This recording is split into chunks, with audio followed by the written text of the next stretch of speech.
It was unbelievable to see two puppies crying and begging to save its brother who was dying of hunger. But this isn't just another rescue story. What Amara found that evening would change everything, not just for these two starving brothers, but for an entire town caught between progress and compassion. Picture this: one tiny puppy desperately licking his dying brother's face, whimpering in a way that sounds almost human.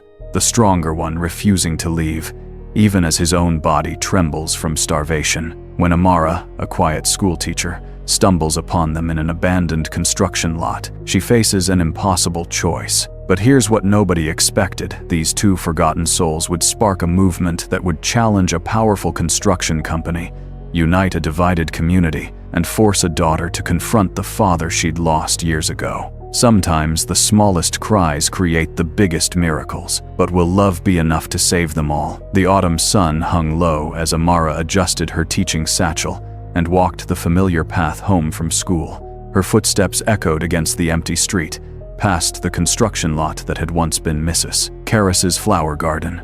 Now it was nothing but debris and broken concrete, a monument to progress that felt more like loss. That's when she heard it, a sound so heartbreaking it stopped her cold. Faint whimpers, desperate and raw, coming from behind a pile of rubble. She almost kept walking. Almost. But something in those cries spoke to the teacher in her, the part that never could ignore a call for help. Behind a rusted beam, she found them. Two tiny puppies, barely old enough to have left their mother, huddled together in the growing darkness. The stronger one, golden brown with white patches, was licking frantically at his brother's face. The weaker pup, smaller and grayer, lay still except for the shallow rise and fall of his ribs. The stronger puppy looked up at Amara with eyes that seemed to plead. His whimper rose higher, more urgent, as if he knew she was his last hope. Amara's hands trembled as she unwound her blue scarf, the one her mother had knitted years ago. She wrapped the shivering puppies gently, feeling their tiny hearts racing against her chest. "It's okay," she whispered, though she wasn't sure she believed it.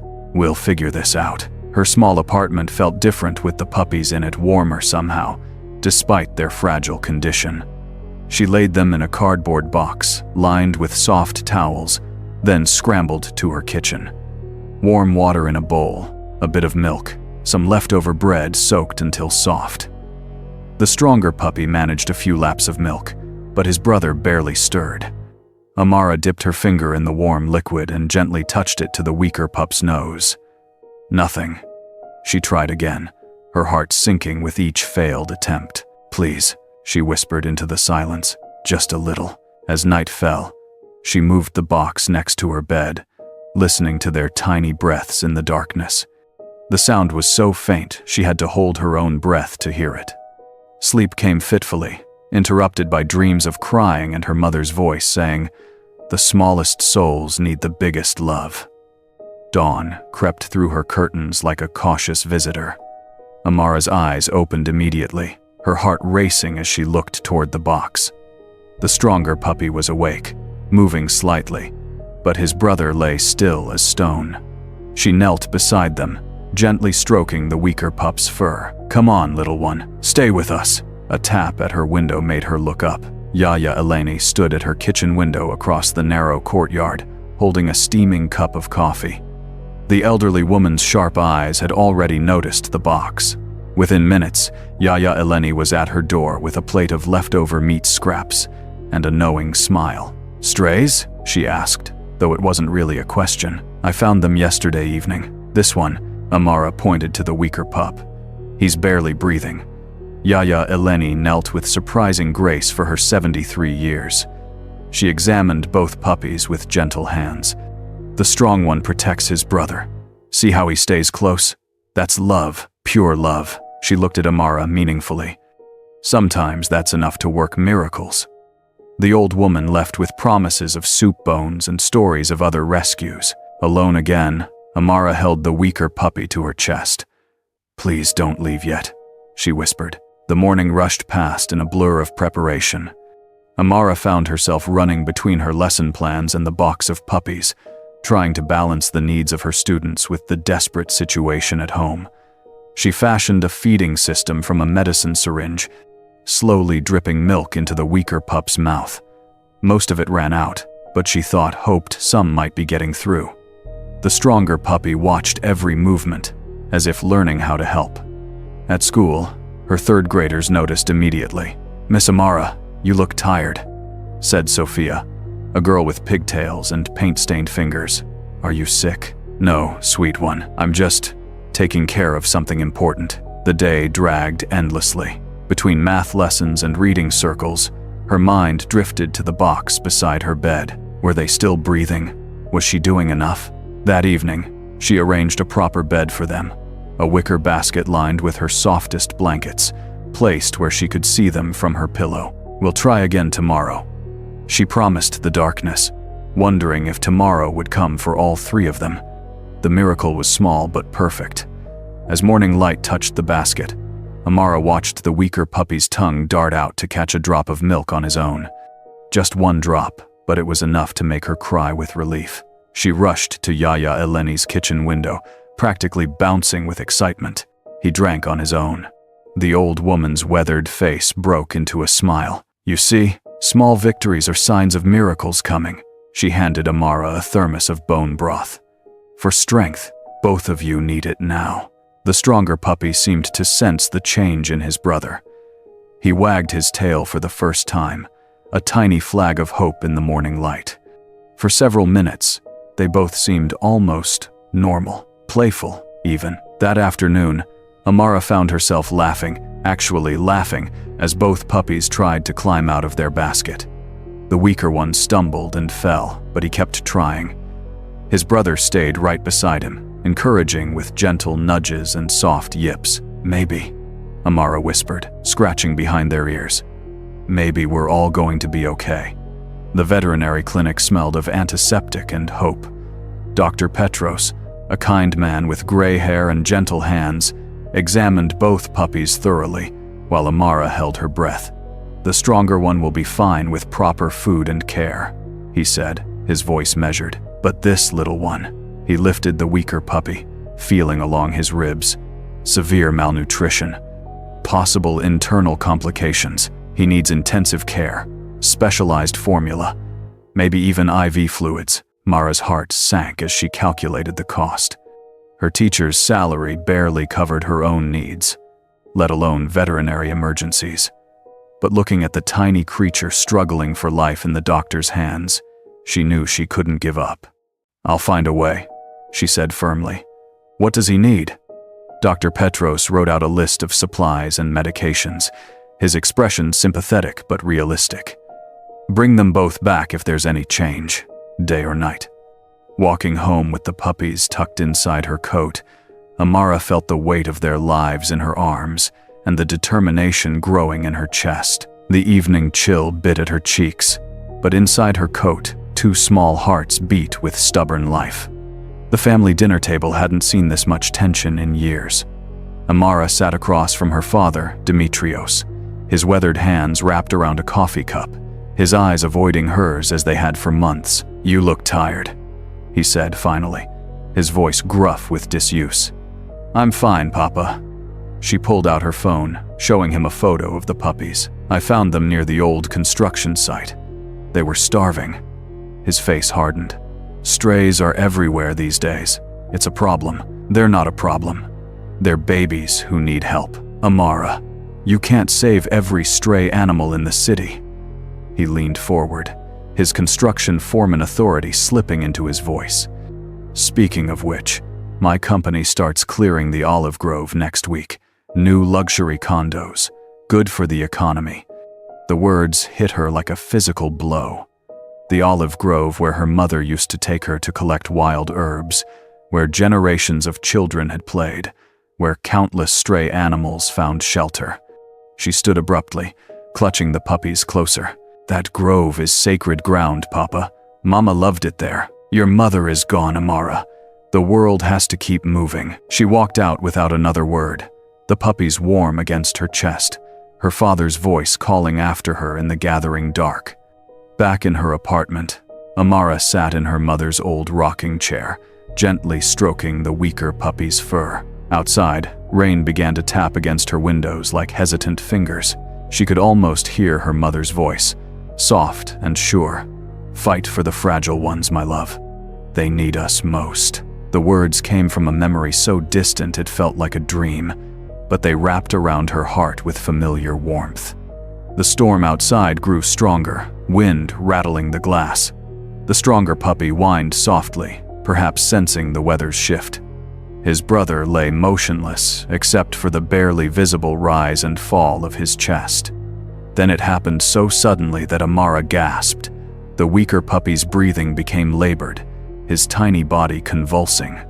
She lifted him to her chest, feeling his heartbeat skip and flutter like a frightened bird. "No, no, no," she whispered, reaching for her phone with shaking fingers. "Stay with me. Please stay with me." The rain pounded harder against her window as she wrapped both puppies in blankets, preparing for another desperate race against time. The night streets blurred past as Amara ran through the driving rain, the limp puppy cradled against her chest. Each step sent water splashing up her legs, but she barely felt the cold. All that mattered was the tiny life growing weaker in her arms. Dr. Petros met her at the clinic door, his kind eyes immediately assessing the situation. "Bring him in, quickly." The next hours passed like a fever dream. IV fluids, injections, the steady beep of monitors. The stronger puppy sat pressed against Amara's leg, whining softly as if he understood the gravity of the situation. "He's fighting," Dr. Petros said, adjusting the tiny IV tube. "But it's touch and go." Amara settled into the hard clinic chair, the stronger puppy in her lap, her eyes never leaving his brother on the examination table. She whispered prayers, promises, and stories her mother used to tell about brave little souls who refused to give up. Dawn found her still there, exhausted but vigilant. The weaker puppy's eyes fluttered open for just a moment, meeting hers across the small room. It was enough to fill her with hope. Outside, the storm had passed, leaving the world washed clean and full of possibilities. Amara woke to sunlight streaming through the clinic windows and Dr. Petros's gentle hand on her shoulder. "He made it through the night," he said softly, still critical but stable. The weaker puppy looked impossibly small, surrounded by medical equipment, but his breathing was stronger now. His brother immediately perked up when he saw those tiny eyes open, tail wagging with pure joy. "Take them home," Dr. Petros advised. "Keep him warm, continue the feedings every 2 hours, and bring them both back tomorrow." The walk home felt different this time. Neighbors she'd never spoken to stopped to ask about the miracle puppy's word had somehow spread through their small community. Mrs. Fotini from the bakery pressed a bag of day-old bread into her hands. Young Stavros offered to help with night feedings. By the time she reached her apartment, Amara realized something had shifted. The puppy's story wasn't just hers anymore, it belonged to everyone who had been touched by their fight for survival. That evening, she sat at her computer and wrote her first blog post, "The Crying Brother, a story of love that refuses to give up." She hesitated before hitting publish, wondering if anyone would care about 2 small lives in a big, busy world. The response to her blog overwhelmed her. Within days, comments poured in from around the world, people sharing their own rescue stories, offering advice, sending prayers and encouragement. Her students brought drawings of puppies, homemade treats, and tiny blankets knitted by their grandmothers. 8-year-old Kostas proudly presented a hand-drawn sign, "Get well soon, puppy brothers." His gap-toothed smile made Amara's heart swell. The classroom became a place of constant chatter about the puppy's progress. During story time, the children shared tales of their own pets, creating a community of young animal lovers who understood that every life mattered. "Miss Amara," asked Maria, raising her small hand, "why didn't their mama take care of them?" It was a question that pierced right to the heart of things. "Sometimes," Amara said carefully, "mamas can't take care of their babies. Sometimes they get lost or sick or scared. That's when the rest of us have to step in and be the love they need." The weaker puppy had begun to follow his brother around the apartment, still unsteady but determined. Watching them together, the stronger one always patient, always encouraging, reminded Amara daily of what unconditional love looked like. Yaya Eleni's kitchen smelled of chamomile and wisdom as she poured tea into delicate cups painted with tiny flowers. The puppies slept peacefully in a sun patch by the window, finally looking like the healthy babies they were meant to be. My grandmother used to say, the old woman began, settling into her chair with the grace of long practice, that every soul we save saves us in return. She gestured toward the sleeping puppies. Look how they've brought light back to your eyes. Amara sipped her tea, thinking of the past weeks, the fear, the hope, the gradual building of something beautiful. My mother used to write letters to me when I was away at university. I found them again after that terrible dinner with Papa. And what did your mama's letters say? To be kind, to fight for what's fragile, to remember that love is stronger than fear. Amara's voice grew quiet. I'd forgotten how to believe that. Yaya Eleni reached across the table and patted her hand. Your mama raised you right. The puppies just reminded you of what you already knew. As evening fell, Amara carried the sleeping puppies home, their warm bodies a living reminder of resilience and hope. The milestone came on a Tuesday morning. Amara was preparing breakfast when she heard an unfamiliar sound, puppy laughter, if such a thing existed.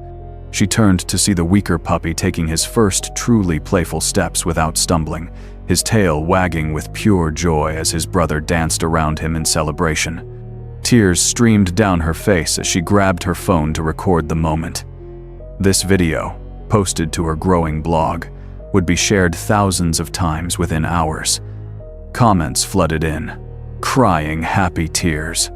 This is why I needed today. Faith in everything restored. The blog had become something bigger than she'd ever imagined. Donation offers arrived, daily money for vet bills, supplies for other rescued animals, even job offers from animal welfare organizations in other cities. But it was the messages that touched her most. Your story helped me adopt a senior dog, wrote one reader. Another shared, my son learned about compassion by following your journey. That evening, as both puppies cuddled in her lap while she responded to messages, Amara whispered, you two are changing the world, and you don't even know it. The stronger puppy looked up at her with knowing eyes, as if to say he'd known all along. Her father's office felt smaller than she remembered, filled with blueprints and the heavy scent of coffee gone cold. Demetrios looked up from his desk as she entered, his expression guarded but not unkind. Papa, we need to talk about the olive grove. Amara, please. This is business, not. She pulled out her phone, showing him photos of the puppies from that first terrible night, then videos of them playing just yesterday. This is where I found them. Starving, abandoned, forgotten. His weathered hands stilled on his papers as he studied the images. They look healthy now. They are, because someone cared enough to see them as more than a problem to be cleared away. She sat down across from him. The grove is home to dozens of animals, Papa, and to memories. Mama's memories. For a moment, his stern facade cracked. That grove. Your mother loved to walk there when she was pregnant with you, said the old trees whispered lullabies. Then you understand why it matters. He was quiet for a long time, staring at the photo of two tiny puppies who had somehow bridged the gap between a father and daughter. I'll think about it, he said finally. It wasn't much, but it was more than they'd shared in years. The days that followed felt like a gentle dream. Amara's routine settled into a rhythm of small joys, morning puppy snuggles, afternoon blog updates, evening walks through the neighborhood, where people now stopped to pet the famous Miracle Brothers. The stronger puppy had appointed himself official greeter to all visitors, while his shyer brother preferred to observe from the safety of Amara's arms. Their personalities were emerging. One confident and social, the other thoughtful and gentle. At school, her students had organized a fundraiser for local animal shelters. Inspired by the puppy's story, the town council received petition after petition to protect the olive grove, signatures growing daily as word spread through social media. One golden afternoon, Amara spread a blanket under the ancient olive trees and let the puppies explore the soft grass. They tumbled together in the dappled sunlight, finally healthy enough to just be puppies, curious, playful, alive with possibility. As she watched them, she felt something she hadn't experienced in years: complete peace. The grove held them all in its ancient embrace, sunlight filtering through leaves that had witnessed generations of love and loss and renewal. The storm came without warning, transforming the quiet evening into chaos. Rain lashed against Amara's windows as she scrambled to secure everything the wind might claim. The puppies huddled together in their basket, whining softly at the noise. Then she heard it, a sharp crack, the sound of something giving way. Her living room window burst inward in a cascade of glass and rushing water. The flood surged across her floor, carrying everything in its path, including the weaker puppy. Amara screamed his name as she lunged forward, watching the tiny body tumble helplessly in the churning water. His brother's cries pierced through the storm's roar as she fought against the current, her hands closing around wet fur just as the puppy's head went under. She pulled him out, his small body limp and cold, water streaming from his nose and mouth. For terrifying seconds, he didn't breathe. Then came a tiny cough, a gasp, and the sound of life returning. But as the storm cleared and dawn broke over the flooded town, bulldozers roared to life outside her window. Through her broken glass, she watched the first olive trees fall, their ancient branches crashing to the ground like the last dreams of a disappearing world. The veterinary clinic had become a second home, but this time felt different. The weaker puppy lay motionless on the examination table, tubes and wires connecting him to machines that beeped steadily but quietly, like a mechanical lullaby for the dying. Amara sat in the same chair where she'd spent that first desperate night, holding his brother who trembled with confusion and fear. How do you explain to one puppy why his littermate won't wake up? How do you maintain hope when it feels like the universe keeps taking away everything you try to save? Her phone buzzed with condolence messages from blog followers, offers of support from around the world. But the kindness of strangers felt hollow when the tiny life she'd fought so hard to save hung by the thinnest of threads. Then Dr. Petros appeared in the doorway, his expression grave. "Amara, I need to tell you something." She looked up, preparing for the worst news, her hand instinctively tightening on the stronger puppy. "Your neighbor, Yaya Eleni. They found her this morning. She passed peacefully in her sleep." The world tilted. First the grove, then the flood. Now this. Amara felt the last of her strength crumble as grief settled into her bones like winter cold. The journal appeared on her doorstep like a gift from beyond, wrapped in brown paper and tied with kitchen string. Inside the front cover, Yaya Eleni's shaky handwriting. "For Amara, who loves with her mother's heart."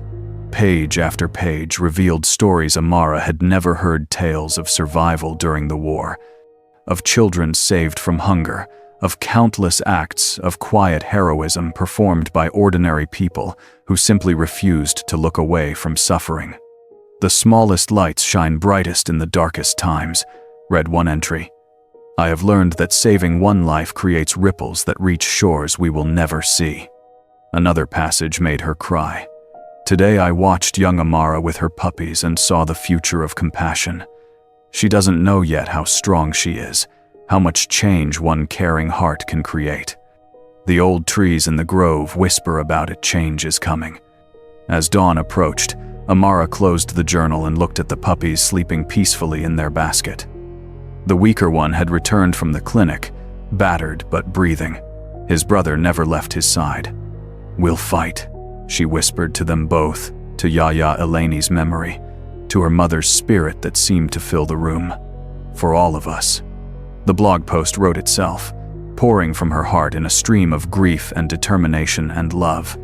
She wrote about two puppies who taught her that family meant refusing to give up on each other, about an old woman who showed her that wisdom lives in acts of everyday kindness, about a grove of ancient trees that held the town's memories and deserved protection. "We are all connected," she typed, tears blurring her vision.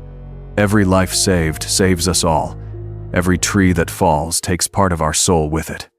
Every act of compassion creates a world where love wins over profit, where the vulnerable find safety, where brothers never have to cry alone. She hesitated only a moment before hitting publish.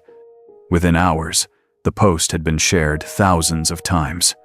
Comments flooded in from around the world, not just sympathy, but action. People organized crowdfunding campaigns for animal shelters, contacted environmental groups, shared their own stories of rescue and redemption. Her phone rang constantly. Journalists, activists, fellow teachers inspired to start their own community projects. The story had touched something universal, a nerve that connected every person who had ever felt powerless against forces too big to fight. That evening, looking out her repaired window, Amara saw something that made her heart stop. People gathering at the olive grove with candles and signs. The crowd kept growing. What had started as a few dozen neighbors had swelled to hundreds of families with children, teenagers with homemade signs, elderly couples holding hands as they remembered their own connections to the grove. "Save our trees," chanted voices young and old. "Homes for all creatures," called the children, many of whom Amara recognized from school. News crews arrived as the sun set, filming interviews with residents who spoke passionately about heritage and habitat, about the need for green spaces in an increasingly concrete world.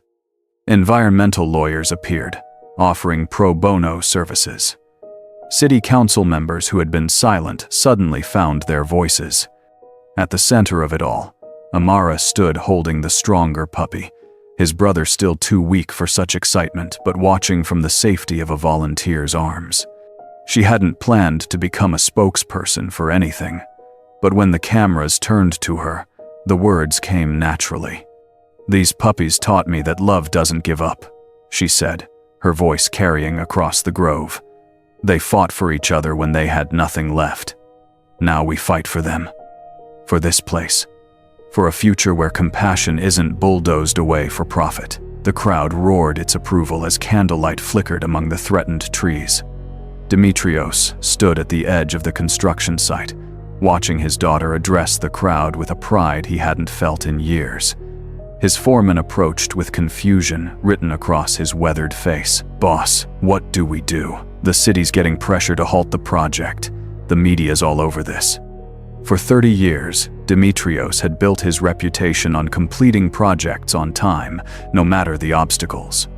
But looking at Amara, her mother's fierce determination blazing in her eyes as she held that tiny puppy, like a banner of hope, he remembered why he'd fallen in love with this town in the first place. His wife had brought him to this grove on their first date, showing him the tree where she'd carved her initials as a child. "This place holds stories," she'd said. "Promise me we'll always protect the places that hold stories." He'd forgotten that promise in the years of grief and work and emotional distance, but his daughter hadn't forgotten. She stood there fighting for fragile things because that's what her mother had taught her to do. Demetrios walked toward the bulldozers, his work boots heavy on the soft earth. The operators looked to him expectantly, engines idling, ready to resume their destruction. Instead, he raised his hand and made a cutting motion across his throat. "Shut them down," he called. "All of them." Then he walked toward his daughter, toward the crowd, toward a choice he should have made years ago.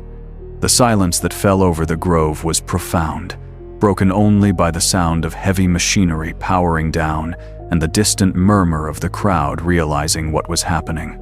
Demetrios approached the gathering slowly, his hard hat in his hands like an offering. "Amara," he called, his voice rougher than usual.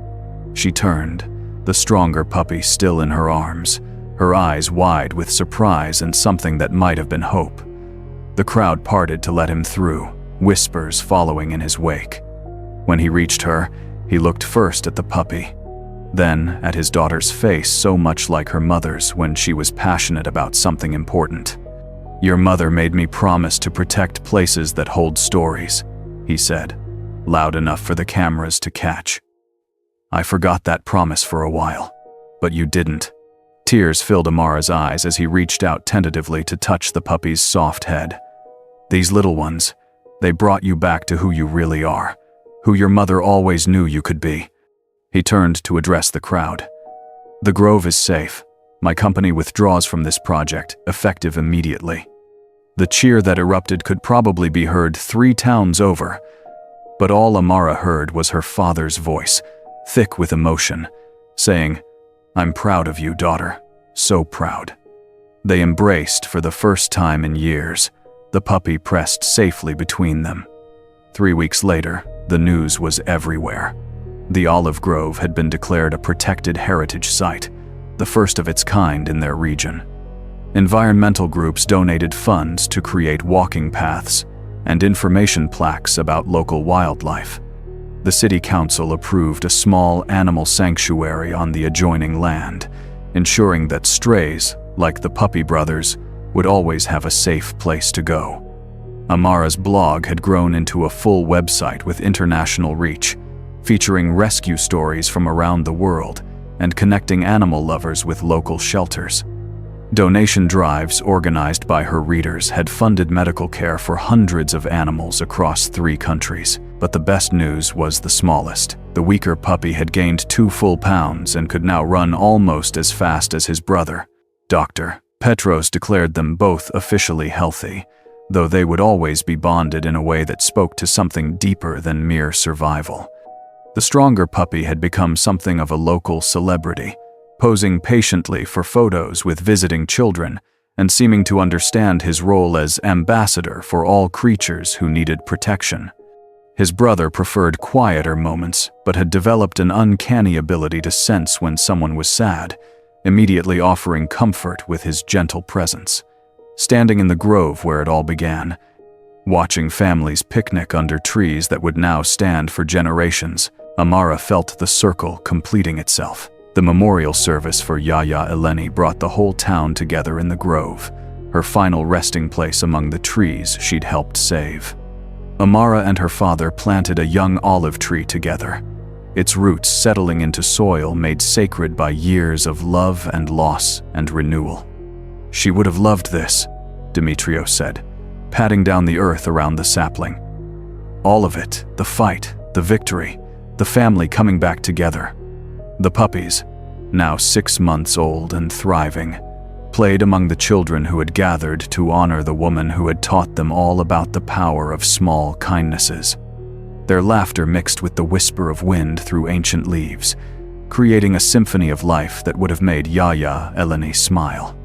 That evening, as the sun painted the grove golden, Amara updated her blog one final time. "6 months ago, I found 2 puppies crying in the dark. I thought I was saving them, but they were saving me, saving all of us. They taught us that love doesn't count the cost, that families are made not born, that the smallest voices can change the world when people choose to listen." She closed her laptop and looked at the puppies, now full-grown dogs who still slept curled together every night. The stronger one looked up at her with eyes full of wisdom, as if he knew exactly what miracles they had wrought together. Summer evening light filtered through the olive leaves as children's laughter echoed across the grove. The puppies, now dignified dogs with graying muzzles, lay contentedly under their favorite tree, watching their second generation of human friends discover the magic of this protected place. Amara sat on the memorial bench dedicated to Yaya Eleni, her father beside her, both of them watching the peaceful scene with hearts full of gratitude.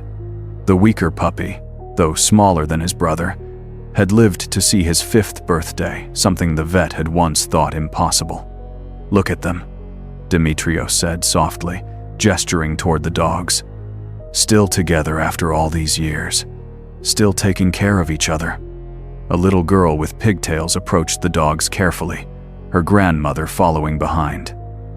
"Are these the famous rescue puppies?" the child asked. Amara smiled.